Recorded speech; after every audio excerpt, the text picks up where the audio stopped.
आज आपण मस्त सोलापुरी काळा मसाला तयार करणार आहोत। त्यासाठी मी हे सगळे मसाले घेतलेले आहेत। संपूर्ण व्हिडिओ बघण्यासाठी तुम्हाला एकदम सविस्तर माहिती मिळण्यासाठी मी खाली व्हिडिओची लिंक देणार आहे, तिथे जाऊन तुम्ही पाहू शकता। आता हे सगळे मसाले मंद गॅसवर आपल्याला मस्त व्यवस्थित भाजून घ्यायचे आहे, क्रमाक्रमाने। अजिबात तेलाचा वापर केलेला नाही आतापर्यंत तरी।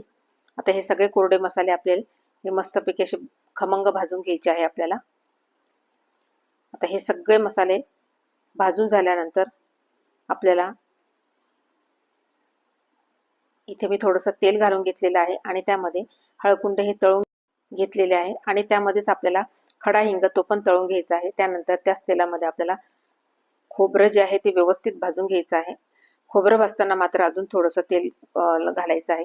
त्यानंतर खोबरं भाजून झाल्यानंतर इथे मी वाळलेला कांद्याचा किस आहे तो पण भाजून घेतलेला आहे। नंतर मिरच्या पण भाजून घ्यायच्या आहे आणि सगळं गार करून डंकावर दळून आणायचं आहे।